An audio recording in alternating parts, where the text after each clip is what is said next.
In a Dark Place is the 2006 film starring Leelee Sobieski that's a bit of a horror, suspense, mystery film that's recently been getting a little bit more buzz because it's recently been made free to stream on the Roku channel and Tubi as well. So people are kind of rediscovering this film, and it's catching a lot of people off guard. People are looking at the synopsis and they're saying, oh, this is going to be kind of like The Conjuring, when in fact it's a much darker, more cerebral story.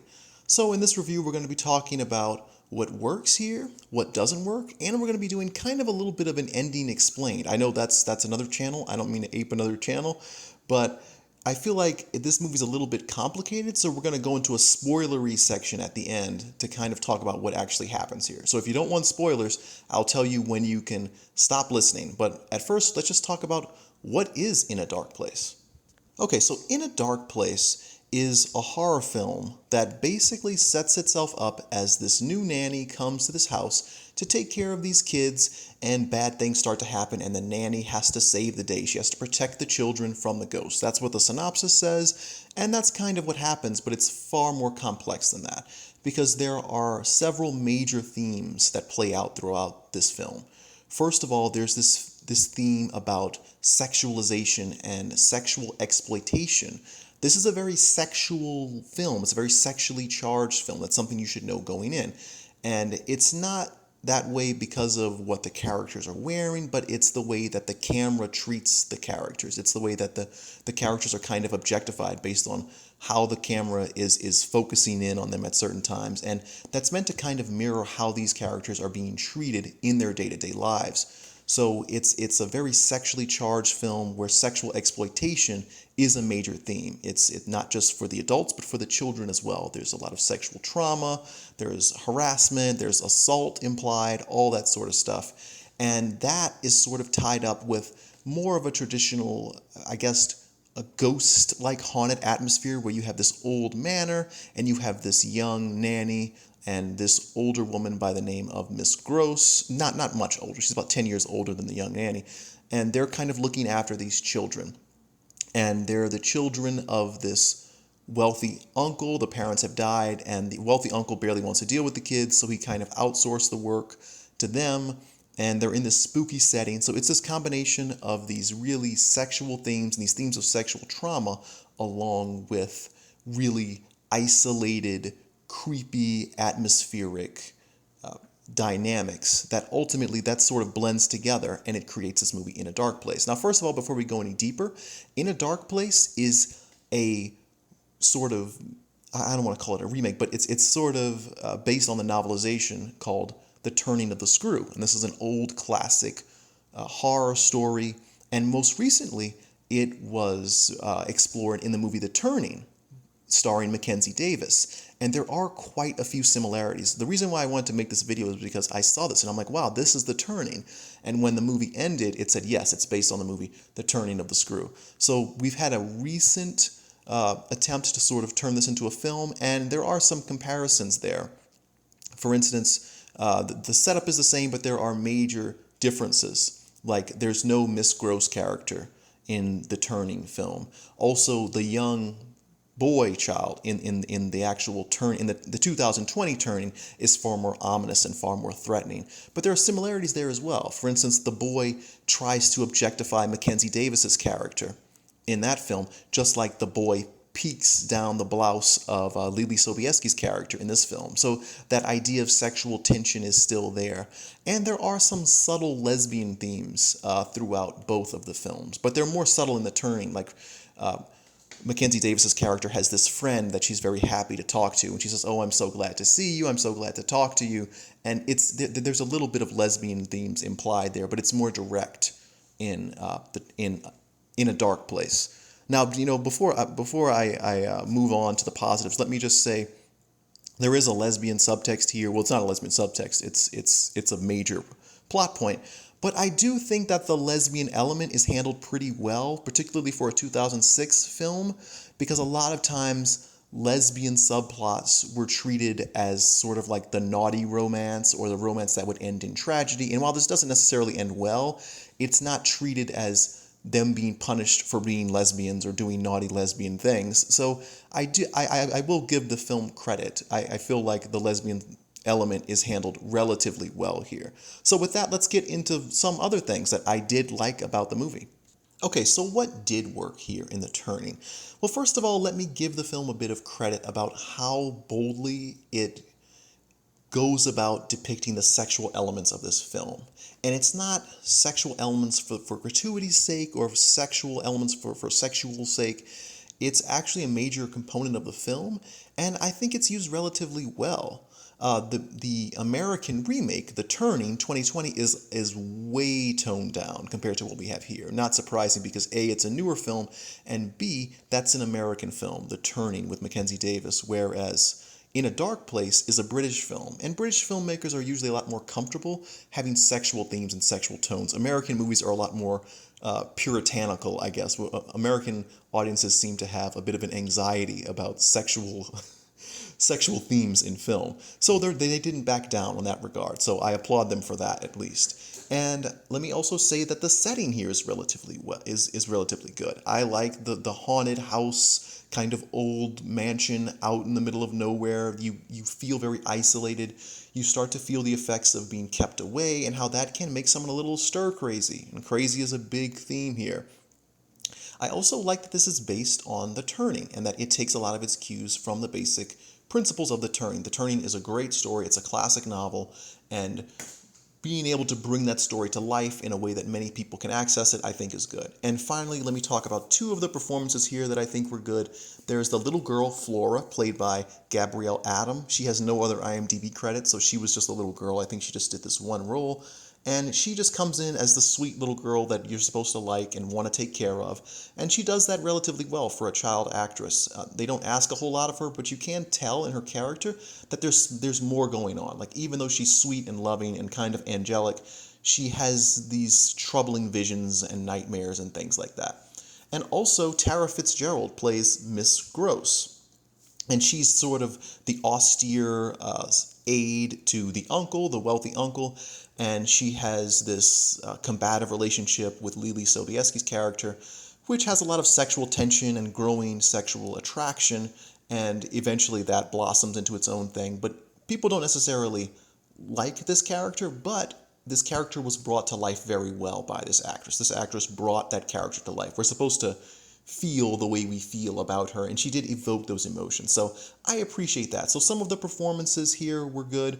Some of the settings I really enjoyed, and the boldness with which they pursued a vision that a lot of films would shy away from. That's why a lot of people react negatively to this film, because they're not comfortable with these tones, and when you don't all the way nail it, they let their discomfort come out, and they really kind of bash this film. This film is starring Leelee Sobieski, who I like. I think she's a charming, capable actress, and she's fun to see here.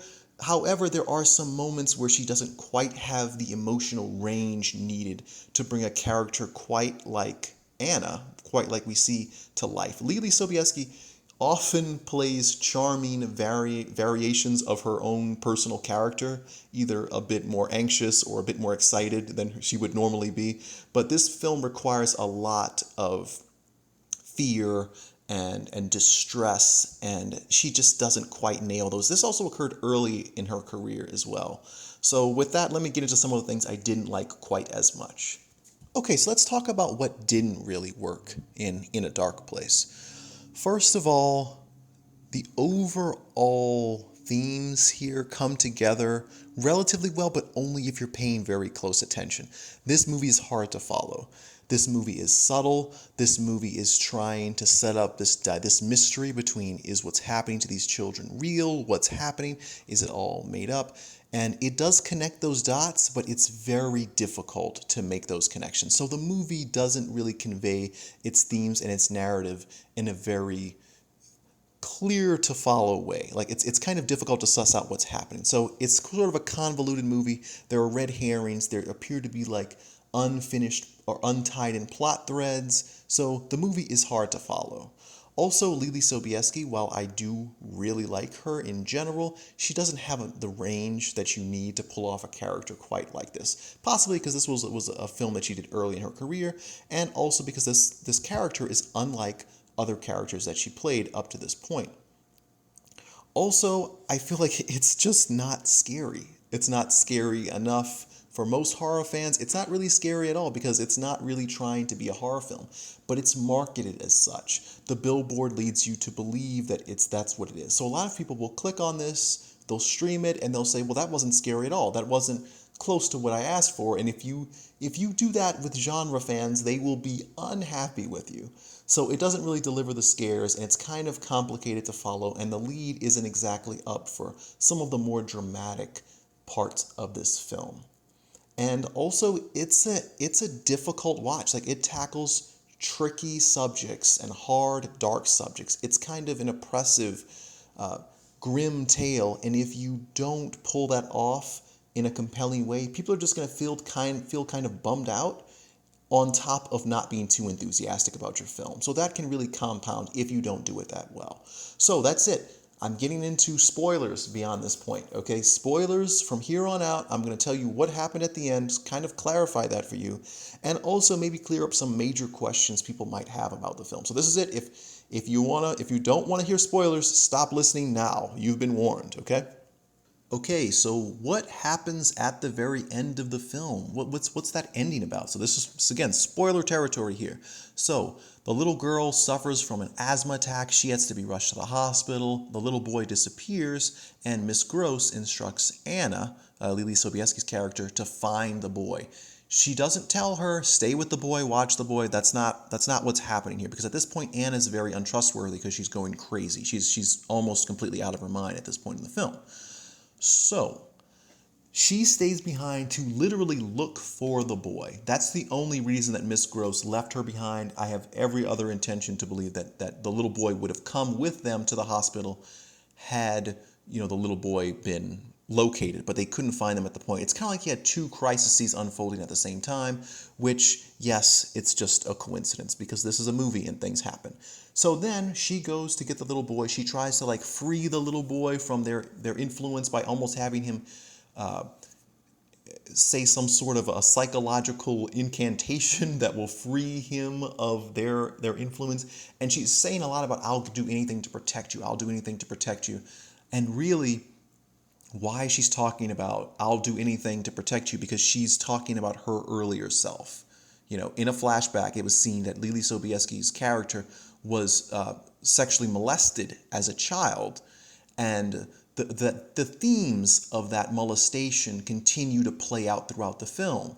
If you look at how the film, how the camera pans across her body in an exploitative way as she's been exploited in the past, it's also implied that she's being sexually harassed at her current job. That's why she leaves her job to become a nanny.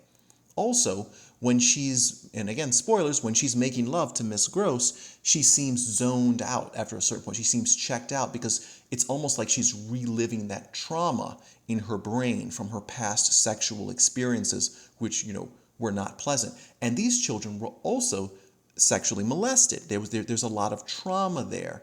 So her saying, "I'll do anything to protect you," is kind of her saying, I wish I could do anything to protect myself, my younger self, from experiencing that all over again.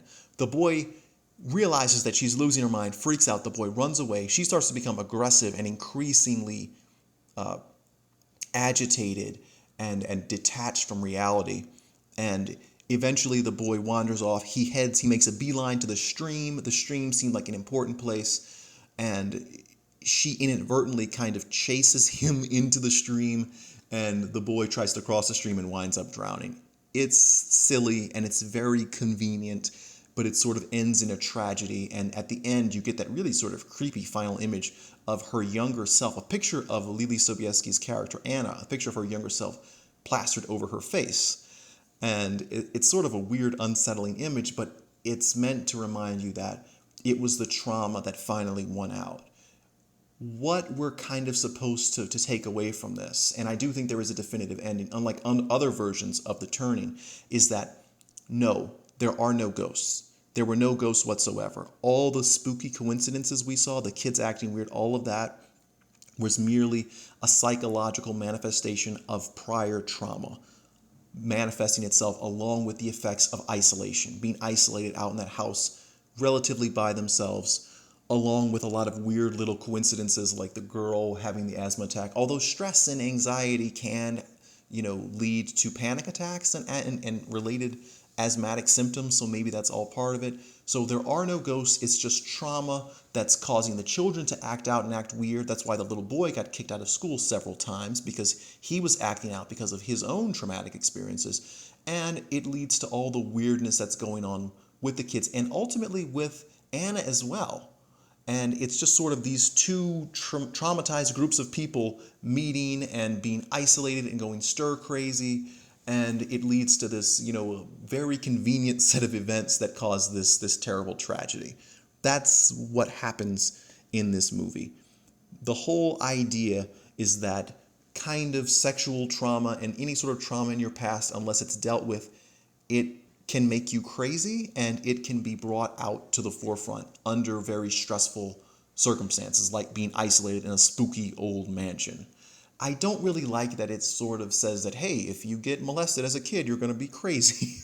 I mean, that's maybe a theme that I don't particularly enjoy. I don't think that is a positive message, but look at it more in terms of trauma that's untreated, that we never really come to terms with, can paint the rest of your lived experiences. For instance, even the consensual lovemaking between Leelee and Miss Gross was still sort of painted by those early traumatic experiences, and the harassment at her job and the sexualization of her and the way the little boy peeked down her, and all that sort of stuff. Like, it's all sort of bubbling up because she never addressed it, and these kids didn't address it, so it manifested in weird ways for them as well. And that's ultimately what this film is about. There's no gross, she just goes crazy. These themes are kind of there in the new movie The Turning, the 2020 film with Mackenzie Davis, but there, I think the craziness is better explained as being more of an inheritable psychological issue, because Mackenzie Davis sort of inherited her psychological issues from her mother, and it manifested itself. She's also an artist, like Leelee Sobieski's character is here. She tries to use painting to deal with it. So there are similarities, but I do think The Turning does a better job in terms of explaining why she went crazy, or at least sort of having that background always there, whereas here it's just about trauma. So that's it. That's my review of In a Dark Place, and also a little bit of a plot synopsis, a summary of it. Ultimately, I think that it's a film with great atmosphere. I like Leelee Sobieski. I like some performances by the cast, but it's just a little too hard to follow, and the themes rely on a lot of coincidences.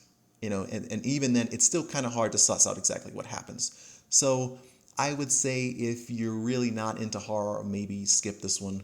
But if you're interested in suspense and some psychological drama, maybe give this one a try.